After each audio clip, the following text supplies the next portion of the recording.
여성 백년사를 제작하면서 느낀 것은 지금 100년이 지나서야 엄청난 용기를 낸 거라고 저희는 생각을 하지만 사실은 이 개개인은 아주 작은 권리를 위해서 싸운 거라고 생각을 하거든요. 사실은 이게 뭐 대단한 여성운동이 아니라 내 삶을 억울하지 않게 살아가기 위한 것이었을 뿐이다.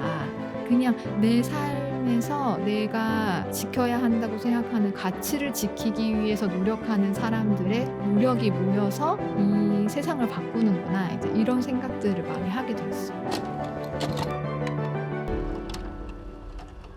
이제 조금 더 그 다큐멘터리 관련 질문들을 하고 싶은데 다큐 프라임 그러니까 장기 기획 프로젝트 다큐멘터리 여성 백년사 그때도 틀리고 지금도 틀리다에 대해서 좀 이야기를 나누고 싶은데요. 간단하게 어떤 다큐멘터리였는지 좀 소개해 주실 수 있으실까요?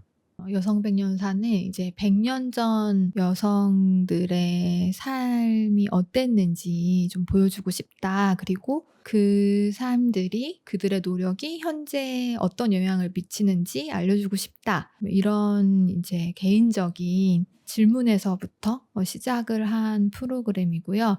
컨셉은 이제 100년 전 여성들과 우리가 대화를 나눈다라는 컨셉이고요. 그리고 또 현재 우리가 100년 후를 살아낼 여성들에게 질문을 던진다. 이런 이제 주제를 갖고 있는 다큐멘터리입니다.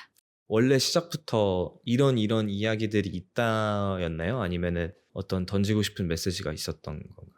던지고 싶은 메시지가 있었어요. 그러니까 이 다큐멘터리는 다른 저의 프로그램들, 제가 했던 프로그램들에 비해서 훨씬 개인적인 동력이 많이 이제 작용한 프로그램인데, 제가 대학교 때 계절학기 이제 수강을 하면서 했던 과제 중에 나혜석이라는 인물에 대해서 조사를 하고 발표를 하는 과제가 있었어요. 5일만 쓰면 할 수 있는 과제였다고 한다면 제가 그 과제가 끝나고서도 거의 한 달 동안 도서관에서 나혜석과 관련된 책들을 거의 다 찾아봤었거든요. 그러니까 완전히 빠져들었나 보네요. 네네네. 뭐 지금은 너무 시간이 많이 지나서 구체적인 어떤 것들이 왜 그렇게 됐는지는 기억이 나지 않지만 이제 그때 생각했을 때는 100년은 굉장히 긴 시간인데 읽었을 때 그 당시보다 훨씬 더 진보적인 생각을 했었구나. 이 시대의 여성들이. 그런 생각을 하게 되면서 되게 재밌게 그런 자료들을 찾아봤고 제 삶에 많은 영향을 주면서 제가 여기까지 왔다고 생각을 하거든요. 그래서 그런 경험을 다른 사람들한테도 하게끔 해주고 싶다 이런 생각이 늘 있었어요. 그래서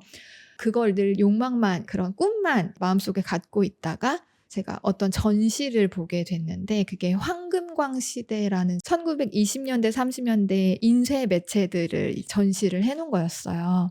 인쇄 매체가 발달됐던 시기이기 때문에 너무 많은 기록들이 고스란히 남아있더라고요. 그러니까 그 당시 여성들이 신문에 기고했던 칼럼부터 해서 그런 여성들을 바라보는 기성 언론들의 시선이 담긴 만평부터 해가지고 너무 자료가 생생하게 많이 남아있는 거를 보고 이거는 빨리 해야겠다. 누가 하기 전에 내가 먼저 해야겠다. 이런 생각을 네. 갖게 돼서 그날 전시를 보고 바로 기획안을 썼어요. 바로 음. 기획안을 쓰고 보통 다큐 프라임은 1차 기획안이 통과하면 2차 PT를 하고 편성이 되거든요. 뽑혀야. 그래서 이제 열심히 이제 프리젠테이션을 해서 프로그램을 제작을 하게 됐죠. 사실 여쭤보고 싶은 게 너무 많은데 일단 첫 번째 나혜석이라는 인물은 어떤 분이고 어떤 메시지가 그렇게 진보적이라고 생각을 하셨었어요? 사실 여러 가지 이제 뭐 논란도 있곤 하지만 신여성이라고 할 때 보통 세 사람을 꼽거든요. 그중에 하나가 이제 나혜석이라는 인물이고 여성 화가로 잘 알려져 있어요. 그런데 제가 인상 깊게 읽었던 글은 이혼 고백서였어요. 그러니까 그분이 이혼을 했는데 그때 이제 이혼을 했으니 얼마나 사회적으로 손가락질을 받았겠어요. 거기에 뭐 막 본인의 어떤 심정 그런 것도 쓰고 여성이기 때문에 차별받는 내용에 대해서 되게 신랄하게 써 있거든요. 그러니까 눈치를 보지 않고 쓴 글이다.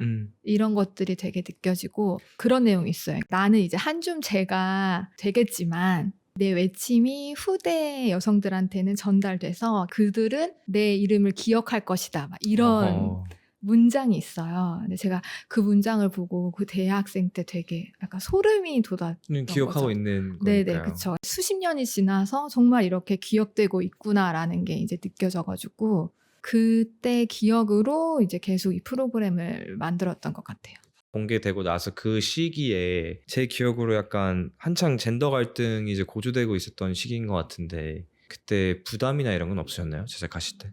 부담이 됐다기보다는 정확하지 않으면 안 된다. 진짜 네. 큰일 난다. 네네네. 이게 정확한 정보가 아닌 게 이제 방송이 되면 안 된다. 이런 것 때문에 뭐 스태프들도 그렇고 저희도 그렇고 되게 많이 고민을 했었고 오히려 좀 힘들었던 거는 너무 해야 되는 게 많은데 그러니까 다뤄야 하는 소재들이 너무 많은데 주어진 거는 3편의 제작비밖에 없어서 1, 2부가 과거의 이야기고 3부는 디지털 성폭력에 관한 이야기였거든요. 그래서 1, 2부는 과거의 여성들과 현재 사람들의 대화라면 3부는 현재 사람들이 미래 여성들에게 보내는 편지 형식인데 이 3부에서 다뤄야만 하는 것들이 너무 많은데 어떤 거를 이야기할 것인가 이런 고민이 훨씬 많았었어요. 그래서 처음 기획 단계에서는 10분씩 끊어가지고 5개의 에피소드를 넣자, 5개의 짧게 이야기를 짧게. 담자, 뭐 이런 이야기도 나왔었는데, 당시에 이제 디지털 성폭력, 그러니까 N번방 사건이 되게 화제였고, 그것을 추적한 사람들의 이야기가 그 후에는 이제 뭐 넷플릭스 다큐도 많이 나오고 막 그랬지만 그 당시에는 더 잘 널리 알려져야 된다라고 생각을 했기 때문에 그거에 집중을 했는데 그 외에 다루지 못한 것들이 너무 아쉬웠죠. 혹시 그때 누락됐던 것 중에서 몇 가지 기억 남는 게 있으시면 나눠주실 수 있으실까요? 여성 혐오에 관한 것을 직접적으로 다루고 싶다라는 생각도 있었고요. 그리고 특히 2부에서는 여성의 직업, 일에 대해서 많이 다뤘었는데 3부에서 현재 여성들의 일하는 환경이라든지 이런 것들에 대해서 다루고 싶다.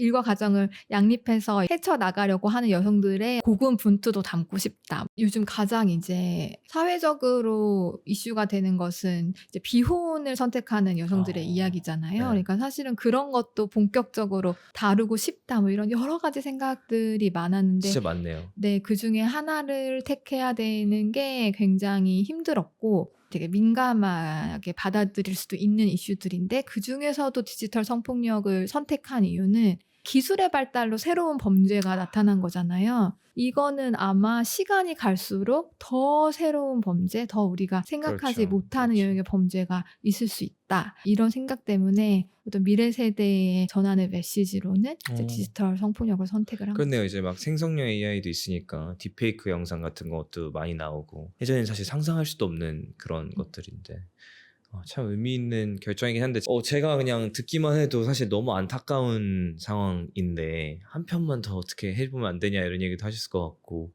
아니면 오히려 과거 이야기를 좀 줄일까 약간 이런 생각도 들으셨을 것 같은데 다큐프라임 같이 자유도가 많은 프로그램에서만 느낄 수 있는 좋은 장점이자 단점일 것 같아요. 너무 건드릴 수 있는 게 많으니까. 이제 저희가 한 명의 인물에 대해서 이야기했는데 다루셨던 인물 중에 제일 기억에 남는 인물은 어떤 분이었고 왜 기억에 남으셨어요? 기억에야 뭐 다 남고 되게 강렬한 삶을 살다 가신 분들이기 때문에 다 제가 좋아하는 부분들이 있어요. '왜 저렇게까지 힘든 선택들을 했을까? 그 선택들을 할 수밖에 없었던 이유가 궁금하다.' 막 이런 분도 계시고 한데 짧게 설명드릴 수 있는 분들 중에서는 강향란이라는 인물이 있는데 최초로 단발을 한 걸로 신문에 실렸던 분이에요. 그러니까 단발이 왜 이제 이런 생각이 들잖아요, 우리는. 근데 그 당시에는 여성이 단발을 하고 거리를 지나간다. 이게 이제 굉장히 사회적으로 충격적이었던 시대다. 그분도 단발을 하면서 썼던 글이 신문에 있어요. 내가 단발을 하는 이유에 대해서 막 이렇게 길게 강한 어조로 주장을 하신 부분들이 있고 해가지고 지금 생각하면 정말 별것 아닌 일들이 과거에는 엄청난 각오를 하고 엄청난 손가락질을 받으면서 해낸 여성들이 있기 때문에 우리가 지금은 자유롭게 머리 스타일을 선택해도 자연스러운 시대잖아요. 네, 네. 그런 것들이 좀 느껴져서 같아요. 그분의 어떤 그런 단발을 했을 때의 그 마음가짐 이런 게 되게 인상 깊었던 것 같아요. 왜 저렇게까지 했을까라는 거의 의미는 나라면 저렇게 할 수 있었을까인 거예요. 네. 나라면 저렇게 용기 있게 내가 받은 피해에 대해서 소리 높여 말할 수 있었을까? 그냥 다 나한테 손가락질을 하는데 그냥 침묵하자. 뭐 이런 생각도 저는 했을 것 같거든요. 굳이 내가 나서서 가장 최초로 단발을 했을까? 뭐 이런 생각도 드는 거예요. 어떤 것들이 그런 용기를 갖게 만들었을까? 이런 부분들이 되게 궁금했던 것 같아요. 어떤 것들 때문에 그렇게 그게 이제 어떤 화두인데 뭐 예를 들어 요즘에 국회 앞에서 시위를 하잖아요. 네네네네. 그분들도 저는 그 시위를 하러 나가는 분들 하나하나도 마찬가지라고 생각하거든요. 그게 어떤 대단한 어떤 사회 운동가가 아니라 그들이 이 추위에 밖에 나가게 하는 동력이 있을 거 아니에요. 네. 그냥 나 하나쯤이야 침대 위에서 안락하게 누워 있어도 되지라고 생각을 할 텐데 무엇이 이 추위에 길로 나가게끔 하는가. 과거 여성들도 그런 생각들과 크게 다르지 않았을 거라고 생각을 하거든요. 물론 어떤 용기의 크기는 다를 수 있겠지만 사람들의 그런 부분들에 대해서 항상 궁금한 것 같아요. 네. 저도 그거 되게 많이 물어보거든요. 뭐 때문에 이렇게 열심히 사냐고. 열심히 사시는 분들을 모시는 경우들이 되게 많은데 왜 그렇게 열심히 사냐라는 얘기를 했을 때 다 각자 개인마다 이유가 다른 것 같아요. 어떤 분들은 사명감이 깊어서 하시는 분들도 계시고 어떤 분들은 그냥 당연하게 그렇게 사는 분도 계시고 어떤 분들은 하고 싶은 게 진짜 너무 많아서 그냥 하다 보니까 이렇게 된 경우들도 있고 보통 그렇게 물어보면은 깔끔한 답변을 제가 아직 못 들어본 것 같은데 그 복잡함마저 난 뭔가 의미가 있지 않나라는 생각을 하고 그 여성백년사를 제작하면서 느낀 것은 그런 부분이었던 것 같아요. 그러니까 지금 100년이 지나서야 엄청난 용기를 낸 거라고 저희는 생각을 하지만 사실은 이 개개인은 아주 작은 권리를 위해서 싸운 거라고 생각을 하거든요. 그러니까 내가 머리를 내 맘대로 할 수 있는 아주 작은 권리. 그리고 김명순 작가 같은 경우에는 학생 시절에 데이트 성폭력을 당한 이후에 오히려 피해자임에도 불구하고 피해자다움에 대해서 강요받고 이런 것들에 대해서 저항하는 글들을 굉장히 많이 쓰고 자기의 어떤 입장에 관한 것들을 소설로 표현을 하고 그러거든요. 그런 것들 역시도 사실은 이게 뭐 대단한 여성운동이 아니라 개인적인 내 삶을 억울하지 않게 살아가기 위한 것이었을 뿐이다. 이제 이런 생각도 들어요. 물론 엄청난 사명감으로 어떤 살신성인하고 그런 사람들도 굉장히 사회를 많이 바꾸고 하겠지만 사실은 이렇게 그냥 내 삶에서 내가 지켜야 한다고 생각하는 가치를 지키기 위해서 노력하는 사람들의 노력이 모여서 이 세상을 바꾸는구나. 이제 이런 생각들을 많이 하게 되었어요. 네네. 큰 변화를 일으킨 사람들을 어떤 사회적인 뭐 혁신을 이끈 혁명가 약간 이렇게 해버리면 또 반대쪽에서 공격하기가 쉬운 것 같은데 사실은 어떻게 보면 그냥 개인적으로 불편함에 대해서 표현하고 그거에 대해서 좀 나누고 그런 사람이구나. 어떤 문제, 특히 사회적 문제 보면 항상 느끼는 게 거시적으로 보면은 좀 비판적이게 되고 신랄하게 되고 시니컬하게 되는데 좀 개인으로 좀 포커스를 내리면 이해를 하게 되더라고요. 그럴 수 있지. 그럴 수 있지.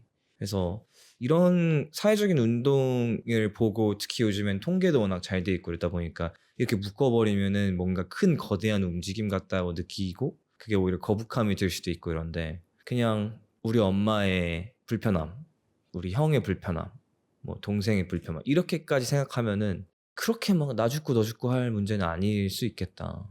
네, 그걸 느끼게 되네요. 중요한 것 같아요. 진짜 특히 요즘에 좀 갈등이 되게 많잖아요. 사회적 문제에 대해서. 결국 개인의 이야기의 문제인데 이해해 보려고 하는 개인의 이야기를 이해해 보려고 하는 자세가 필요하지 않을까.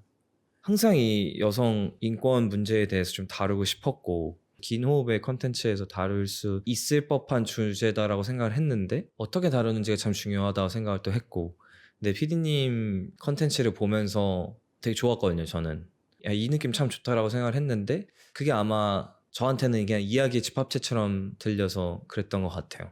나를 막 너무 막 한쪽으로 푸시하려는 느낌도 없었고 그냥 이런 이야기들이 있었다.